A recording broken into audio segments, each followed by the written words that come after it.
Praise Lord. ദൈവം യോനയോട് നിനവയിലേക്ക് പോകാൻ പറഞ്ഞപ്പോൾ അതനുസരിക്കാതെ തർശീഷിലേക്കുള്ള കപ്പലിൽ കയറി യോന യാത്ര പുറപ്പെട്ടു. എന്നാൽ ദൈവകൽപ്പന അല്ലെങ്കിൽ ദൈവത്തിൻ്റെ വാക്ക് കേൾക്കാതെ മറുത്ത് മറ്റൊരു തലത്തിലേക്ക് യാത്ര പുറപ്പെട്ട യോനെ ഒന്ന് പണിതെടുക്കാൻ വേണ്ടിയാണ് ദൈവം മത്സ്യത്തെ അയച്ച് യോനയെ മത്സ്യം വിഴുങ്ങിക്കളയുവാനിടയായത്. ദൈവത്തിന് വേണമെങ്കിൽ മറ്റൊരു വ്യക്തിയെ ആ നിയോഗത്തിനു വേണ്ടി അല്ലെങ്കിൽ ആ ദൈവിക ആലോചന അവരോട് അറിയിക്കാൻ വേണ്ടി തിരഞ്ഞെടുക്കാമായിരുന്നു. എന്നാൽ ദൈവം യോനയെ ഒന്ന് പണിതെടുക്കുവാൻ വേണ്ടി മത്സ്യത്തിൻ്റെ വയറ്റിനകത്താക്കി. 2-ാം അധ്യായം താഴോട്ട് നമ്മൾ വായിക്കുമ്പോൾ കാണുന്നു, യോന മത്സ്യത്തിൻ്റെ വയറ്റിൽ കിടന്നുകൊണ്ട് ദൈവത്തോട് നിലവിളിക്കുന്ന വാക്യങ്ങളാണ്. നമുക്കതിൻ്റെ 1-2 ഭാഗങ്ങളൊന്ന് വായിക്കാം. നീ എന്നെ സമുദ്രമധ്യേ ആഴത്തിൽ ഇട്ടുകളഞ്ഞു, പ്രവാഹം എന്നെ ചുറ്റി, നിന്റെ ഓളങ്ങളും തിരമാലകളുമെല്ലാം എൻ്റെ മീതെ കടന്നുപോയി. നിന്റെ ദൃഷ്ടിയിൽ നിന്ന് എനിക്ക് നീക്കം വന്നിരിക്കുന്നു, എങ്കിലും ഞാൻ നിന്റെ വിശുദ്ധ മന്ദിരത്തിലേക്ക് നോക്കിക്കൊണ്ടിരിക്കും എന്ന് ഞാൻ പറഞ്ഞു. വെള്ളം പ്രാണനോളം എന്നെ വളഞ്ഞു, ആഴി എന്നെ ചുറ്റി, കടൽപ്പുല്ല് എൻ്റെ തലപ്പാവായിരുന്നു. ഞാൻ പർവ്വതങ്ങളുടെ അടിവാരങ്ങളോളം ഇറങ്ങി, ഭൂമി തൻ്റെ ഓടാമ്പലുകളാൽ എന്നെ സദാകാലത്തേക്ക് അടച്ചിരുന്നു. നീയോ എൻ്റെ ദൈവമായ യഹോവേ, എൻ്റെ പ്രാണനെ കുഴിയിൽ നിന്ന് കയറ്റിയിരിക്കുന്നു. എൻ്റെ പ്രാണൻ എൻ്റെ ഉള്ളിൽ ക്ഷീണിച്ചു ഓർത്തു. എൻ്റെ പ്രാർത്ഥന നിന്റെ വിശുദ്ധ മന്ദിരത്തിൽ നിന്റെ അടുക്കൽ എത്തി. എൻ്റെ ഉള്ളിൽ ഞാൻ ക്ഷീണിച്ചു പോയപ്പോൾ ഞാൻ യഹോവയെ ഓർത്തു. പലപ്പോഴും ദൈവം പറഞ്ഞ വാക്കിന് മറുപടി കൊടുക്കാതെ അല്ലെങ്കിൽ ആ ഒരു നിയോഗത്തിലേക്ക് നടുന്നടുക്കാതെ നമ്മളുടെ ഇഷ്ടത്തിനു വേണ്ടി കാലെടുത്ത് വെക്കുകയാണ് പലതും.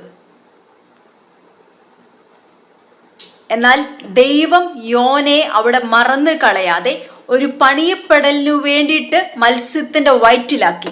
അവിടെ കിടന്ന് യോന ദൈവത്തെ ഓർക്കുകയാണ്, പ്രാർത്ഥിക്കുകയാണ്, നിലവിളിക്കുകയാണ്. തൻ്റെ ജീവിതത്തിൽ വന്ന തെറ്റുകളെ ഏറ്റുപറയുന്ന ഒരു സാഹചര്യത്തെ നമുക്ക് അവിടെ കാണാൻ സാധിക്കുന്നു. ദൈവത്തിൻ്റെ ദീർഘക്ഷമ കൊണ്ടാണ് പലപ്പോഴും നമ്മൾ ഇന്ന് നിലനിൽക്കുന്നതും പല നന്മകളും പല വാക്തത്വങ്ങളും നാം നേടിയെടുക്കുന്നതും ദൈവത്തിൻ്റെ ദീർഘക്ഷമ നമ്മളുടെ മേലുള്ളത് കൊണ്ടാണ്. ദൈവത്തിൻ്റെ ഫേവർ, ദൈവത്തിൻ്റെ കരുണ, ദൈവം നമ്മളെ കണ്ടതുകൊണ്ട്, ദൈവത്തിൻ്റെ സ്നേഹം, നമ്മളോടുള്ള വാത്സല്യം അത്രമാത്രമുള്ളത് കൊണ്ടാണ് നമ്മൾ തെറ്റ് ചെയ്യുമ്പോഴും ദൈവത്തിൽ നിന്ന് അകന്നു മാറുമ്പോഴും ദൈവത്തിൻ്റെ വാക്കുകൾക്ക് മറുതലിച്ചു പോകുമ്പോഴും വീണ്ടും നമുക്ക് വേണ്ടി കാത്തിരിക്കുന്ന ദൈവം, നമുക്ക് വേണ്ടി വെയിറ്റ് ചെയ്ത് നമ്മളെ തന്നെ ആ നിയോഗത്തിലേക്ക് നടത്താൻ വേണ്ടി നമ്മൾ മടങ്ങി വരുന്നത് കാത്തിരിക്കുന്ന ദൈവം, അത്രയും നമ്മളെ സ്നേഹിക്കുവാൻ, അത്രയും നമ്മളെ അക്സെപ്റ്റ് ചെയ്യുവാൻ ഈ ലോകത്ത് ഒരു മനുഷ്യനും കഴിയത്തില്ല. ജീവിതത്തിൽ എന്ത് തെറ്റു വന്നാലും, എന്ത് കുറവ് വന്നാലും, എന്ത് പാപം വന്നാലും ദൈവസന്നിധിയിൽ പോയി അനുതപിച്ചു കരഞ്ഞു മടങ്ങി വരാൻ തയ്യാറാണെങ്കിൽ ആ നിയോഗത്തിൽ നിന്ന് നിന്നെ മാറ്റിക്കളയാതെ, നിന്റെ മേൽ ദൈവം നിന്നെ എന്തിനു കണ്ടോ ആ നിയോഗത്തിലേക്ക് നിന്നെ കൊണ്ടെത്തിക്കുവാൻ ദൈവം വിശ്വസ്തനാണ്.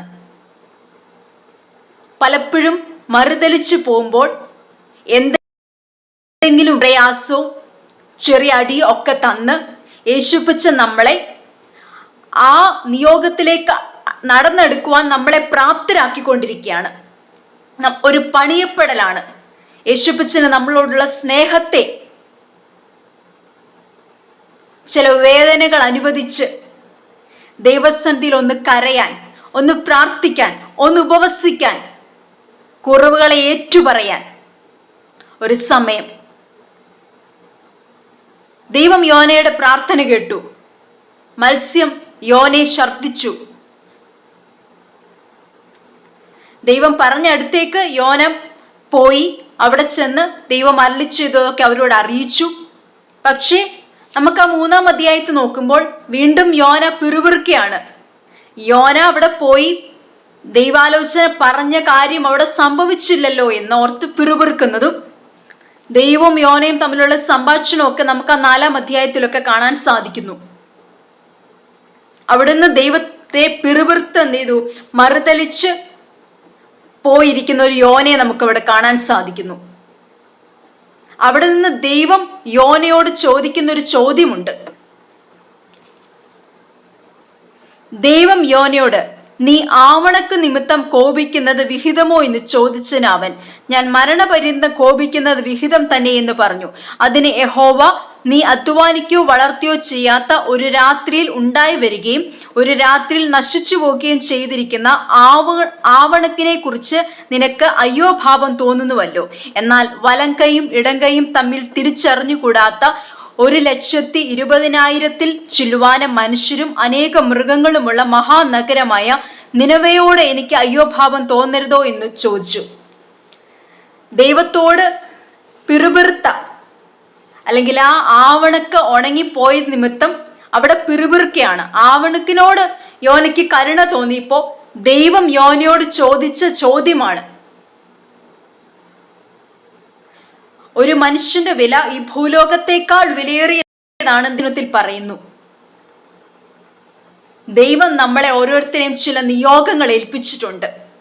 ചിലതിനെ നേടിയെടുക്കാൻ, ചിലതിനെ വലിച്ചെടുക്കുവാൻ, തീക്കകത്തുനിന്ന്, പാപത്തിനകത്തുനിന്ന്, അന്ധകാരത്തിനകത്തുനിന്ന്, കഷ്ടതയ്ക്കകത്തുനിന്ന്, മരണത്തിനകത്തുനിന്ന് ചിലതിനെ വലിച്ചെടുക്കുവാൻ, പുതിയൊരു ലൈഫ് അവർക്ക് കൊടുക്കുവാൻ ഉള്ള നിയോഗം നമ്മുടെ മേൽ ദൈവം പകർന്നിരിക്കുമ്പോൾ ചില ദൈവിക വാഗ്ദത്തങ്ങൾ തന്ന് അല്ലെങ്കിൽ ചില ദൈവിക ആലോചനകൾ നമ്മളെ അറിയിച്ച് അവരോട്, ആ ദേശത്തോട്, ആ രാജ്യത്തോട്, ആ വ്യക്തിയോട് അറിയിക്കണം എന്ന് പറഞ്ഞ് തരുമ്പോ നമ്മുടെ ഇഷ്ടത്തിന് അതിനെ മറുതലിച്ചു പോകാനല്ല, ദൈവം പറഞ്ഞതിനെ അനുസരിച്ച് സമർപ്പിക്കപ്പെട്ട് ആ നിയോഗത്തിലേക്ക് നടന്നെടുക്കാൻ കഴിയുമ്പോഴാണ് അവിടെ ദൈവപ്രവൃത്തി വെളിപ്പെടുന്നത്. ദൈവത്തിന് നമ്മളോടുള്ള സ്നേഹത്തിന്റെ അതിൻ്റെ ആ ഒരു ഫുൾഫിൽമെന്റ് ഉണ്ടാകുന്നത് നാം ദൈവം പറയുന്നതിനകത്ത് കീഴ്പ്പെടുമ്പോഴും അനുസരിക്കുമ്പോഴും ഒരു താഴ്മയുള്ള, കരുണയുള്ള, ദയയുള്ള ഹൃദയം, ഒരു അനുതാപത്തിന്റെ ഹൃദയം, ഒരു കണ്ണുനീരിന്റെ ഹൃദയം, ഒരു അനുസരണയുടെ ഒരു മനസ്സ് നമ്മൾക്കുണ്ടാകുമ്പോഴാണ് അവിടെ ദൈവത്തിന്റെ ഫേവർ നമ്മളുടെ ജീവിതത്തിനകത്ത് വെളിപ്പെടുന്നത്, അതിൻ്റെ ഒരു ഫുൾഫിൽമെന്റ് ഉണ്ടാകുന്നത്. ജീവിതത്തിൽ എവിടെയെങ്കിലും തോറ്റുപോയിട്ടുണ്ടോ? പരാജയപ്പെട്ടിട്ടുണ്ടോ? മറുതലിച്ചു പോയിട്ടുണ്ടോ?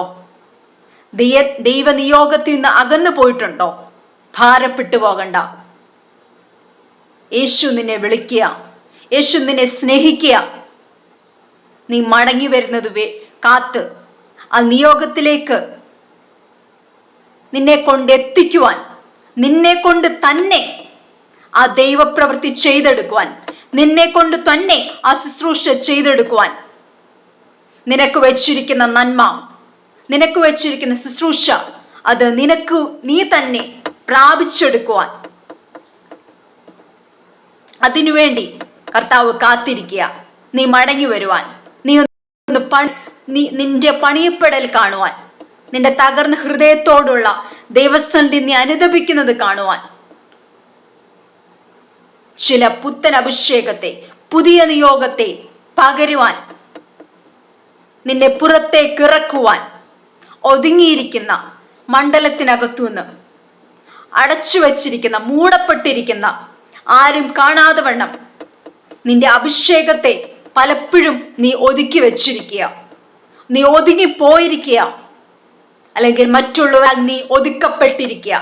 എന്നാൽ ദൈവത്തിന് നിന്നെക്കുറിച്ച് ആവശ്യമുണ്ട്. നിന്നെ ദൈവം ഒരു നിയോഗത്തിന് വേണ്ടി കണ്ടിട്ടുണ്ടെങ്കിൽ, ഒരു ശുശ്രൂഷയ്ക്ക് വേണ്ടി കണ്ടിട്ടുണ്ടെങ്കിൽ അത് നിന്നെ കൊണ്ട് തന്നെ കർത്താവ് ചെയ്തെടുക്കും. ആ നിയോഗത്തിലേക്ക് അടുത്തു വരുവാൻ, മടങ്ങി വരുവാൻ, ദൈവം പറയുന്നത് കേട്ട് ആമേൻ പറയുവാൻ, മുൻപിൽ വഴി കണ്ടിട്ട് ഞാൻ പോകാം എന്നല്ല, അവിടെ എസ് പറഞ്ഞ്, ആമേൻ പറഞ്ഞ്, ഞാൻ പോകാം കർത്താവേ, ഞാൻ റെഡിയാ, ഞാൻ പറയാം, നീ അയക്കുന്ന അടുത്തൊക്കെ ഞാൻ പോകാം എന്ന് പറഞ്ഞ് ഇറങ്ങുമ്പോഴാണ് ദൈവപ്രവൃത്തി വെളിപ്പെടുന്നത്. ചില ടൈം ദൈവം നമ്മളെ ഒതുക്കി വെക്കും, ചിലത് പ്രാപിക്കാൻ, ഒന്നുകൂടെ ശക്തരായി മാറാൻ, പുതിയ അഭിഷേകത്തെ പ്രാപിക്കാൻ, കൃപാവരങ്ങളെ പ്രാപിക്കാൻ, വചനത്തിന് ആഴത്തിലിറങ്ങി ചില മർമ്മങ്ങളെ തിരിച്ചറിയുവാൻ ചിലപ്പോൾ ദൈവം നമ്മളെ ഒതുക്കി വെക്കും. അതൊരു പണിയപ്പെടല. മറ്റുള്ളവരാരും കാണാത്ത നിലവാരത്തിൽ ഉള്ളൊരു പണിയപ്പെടൽ. ശക്തരായി നാം മാറേണ്ടിയിരിക്കുന്നു, നാം എഴുന്നേൽക്കേണ്ടിയിരിക്കുന്നു.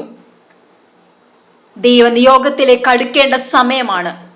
ഈ അന്ത്യകാലത്ത് ഒത്തിരി പേരെ വലിച്ചെടുക്കുവാൻ, ദൈവികാലോചന കൈമാറുവാൻ, ദൈവിക ദൂതുകളെ കൈമാറുവാൻ, അനേകർക്ക് ബലമായി, ആശ്വാസമായി, ധൈര്യമായി, പ്രചോദനമായി മാറേണ്ട കാലഘട്ടമാ. എന്നെ കേൾക്കുന്ന ഓരോ യൗവനക്കാരോടും, ഓരോ കുഞ്ഞുങ്ങളോടും ഉള്ള ദൈവിക ദൂതായത്. നീ എഴുന്നേൽക്കേണ്ട സമയമെടുത്തു. നിന്റെ മേലുള്ള ദൈവിക പദ്ധതി വെളിപ്പെടേണ്ട സമയമെടുത്തു. ദൈവിക മഹത്വം നിന്നിലൂടെ വെളിപ്പെടേണ്ട സമയമെടുത്തു. അനേകരെ നേടിയെടുക്കാനുണ്ട്, ലോകത്തെ നേടിയെടുക്കാനുണ്ട്. ഈ ഭൂലോകം മുഴുവൻ നേടിയെടുക്കാനുള്ള അധികാരം ദൈവം നിനക്ക് തന്നിരിക്കുക. അത് ദൈവത്തിൽ നിന്ന് പ്രാർത്ഥിച്ച്, ദൈവിക കാഴ്ചപ്പാടോടെ, ദൈവിക നിയോഗത്തോടെ, ദൈവശബ്ദം കേട്ട് ഇറങ്ങിത്തിരിക്കാൻ തയ്യാറാകുമ്പോൾ, നാവ് ചലിപ്പിക്കാൻ തയ്യാറാകുമ്പോൾ അവിടെ ദൈവപ്രവൃത്തി വെളിപ്പെടും.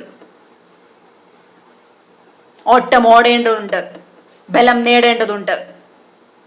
ഓരോ ദിവസവും ആ ബലത്തിന് വേണ്ടി ഉള്ള കൃപയ്ക്ക് വേണ്ടി ദൈവസ്ഥലിൽ പ്രാർത്ഥിക്കാൻ തയ്യാറാകും. അനേക ദൂരം ഒരു ഓട്ടമുണ്ട് കുഞ്ഞെ, അനേക ദൂരം ഒരു ശുശ്രൂഷയുണ്ട്.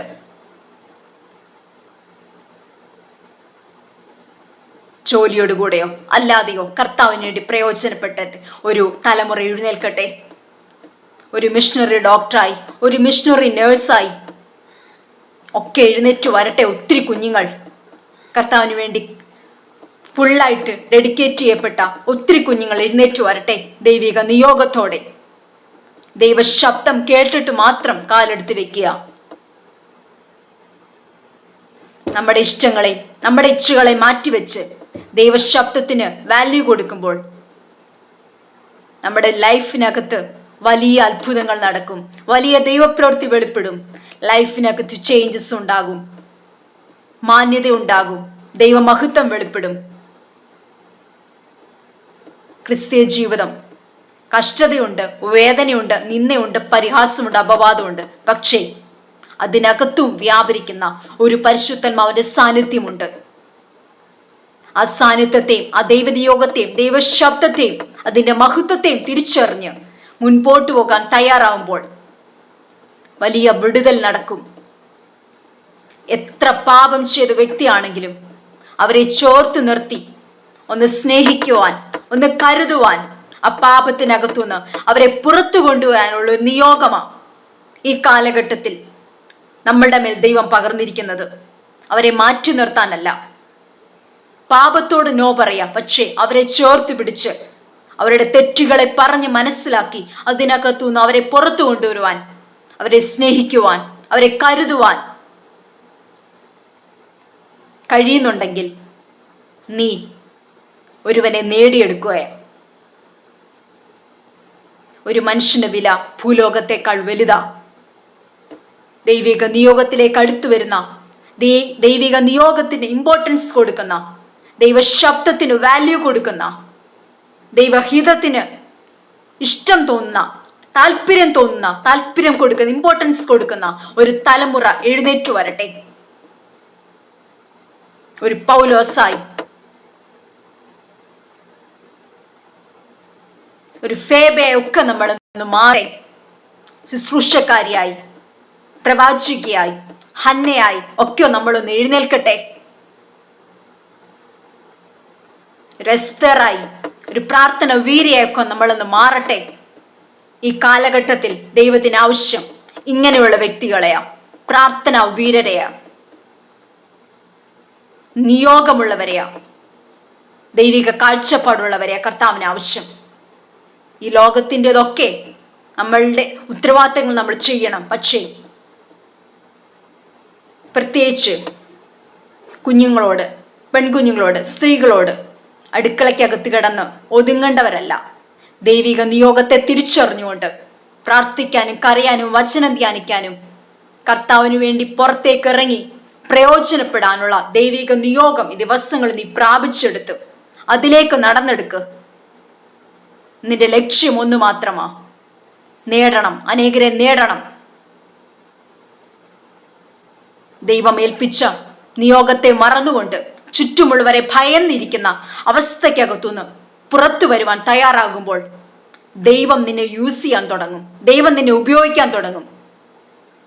ചിലയിടത്ത് മറച്ചു വെച്ചിരിക്കുന്നത് ഒരു പണിയപ്പെടലാന്ന് തിരിച്ചറിഞ്ഞ് ആ സമയത്തെ ഏറ്റവും മഹത്വമുള്ളതായി കണ്ട് അതിനെ വെറുതാക്കി കളയാതെ അതിൻ്റെ വാല്യൂ തിരിച്ചറിഞ്ഞ് ആ സമയത്തെ വേസ്റ്റാക്കി കളയാതെ മാക്സിമം ആ ടൈം യൂട്ടിലൈസ് ചെയ്യാൻ തയ്യാറാണെങ്കിൽ പ്രാർത്ഥനയ്ക്ക് വേണ്ടി, വചനധ്യാനത്തിനു വേണ്ടി, ഒറ്റയ്ക്കിരുന്ന് കരയുകയും ആരാധിക്കുകയും ചെയ്യുന്നതിന് വേണ്ടി ആ സമയത്തെ വേർതിരിക്കാൻ തയ്യാറാകുമ്പോൾ ചില കൃപാവരങ്ങളെ പ്രാപിക്കും. മറഞ്ഞിരിക്കുന്ന ചില ദൈവിക മർമ്മങ്ങൾ ദൈവാത്മാവ് നിങ്ങൾക്ക് വെളിപ്പെടുത്തി തരും. ഒരു ശുശ്രൂഷക്കാരിയായി, ഒരു ശുശ്രൂഷക്കാരനായി നീ പുറത്തിറങ്ങേണ്ട സമയം അതിക്രമിച്ചു കഴിഞ്ഞിരിക്കുന്നു. അതിനുവേണ്ടി എഴുന്നേൽക്കുക, അതിനുവേണ്ടി തയ്യാറാകുക. ഓരോ കുഞ്ഞുങ്ങളെയും, ഓരോ യങ്സ്റ്റേഴ്സിനെയും ഞാൻ അതിനുവേണ്ടി ആഹ്വാനം ചെയ്യുക. നിങ്ങളുടെ യൗവനകാലം ആരും തുച്ഛീകരിക്കാതിരിക്കട്ടെ. യേശുപ്പച്ചനോട് പറ്റിയിരുന്ന് ആ സാന്നിധ്യം അനുഭവിക്കാൻ, ആ ശബ്ദം കേൾക്കാൻ, ആ വാഞ്ച, ആ ഇഷ്ടം, ആ ആഗ്രഹം ഹൃദയത്തിനകത്തുണ്ടാകട്ടെ. കഴിഞ്ഞ ലൈഫൊക്കെ അവിടെ നിൽക്കട്ടെ. ഏറ്റുപറഞ്ഞ് ഒന്ന് മടങ്ങി വന്ന് യേശുപ്പച്ചനോടൊന്ന് കൂടിയിരിക്കാൻ, സ്നേഹിക്കാൻ, കരയാൻ, പ്രാർത്ഥിക്കാൻ, യേശുപ്പയുടെ ഒപ്പം ഒന്ന് നടക്കാൻ ഒരു തീരുമാനമെടുക്കുന്ന നിമിഷമായി ഇത് മാറട്ടെ. ഓരോ കുഞ്ഞുങ്ങളെയും ഞാൻ അതിനുവേണ്ടി ആഹ്വാനം ചെയ്യുക. ആഗ്രഹത്തോടെ, പ്രാർത്ഥനയോടെ നിയോഗത്തിലേക്ക് ദൈവം നിങ്ങളെ നടത്തട്ടെ. ദൈവം അനുഗ്രഹിക്കട്ടെ. ഓരോരുത്തരും ദൈവം അനുഗ്രഹിക്കട്ടെ. ആ നിയോഗത്തിലേക്കുള്ള ഒരു കാൽച്ചൂടായി ഈ മെസ്സേജ് മാറട്ടെ. പരിശുദ്ധാത്മാവ് നിങ്ങളുടെ ഹൃദയത്തിനകത്ത് ക്രിയ ചെയ്യട്ടെ, ഇടപെടട്ടെ. ദൈവമഹത്വത്തിനായി സകലതും തീരട്ടെ. ആമേൻ.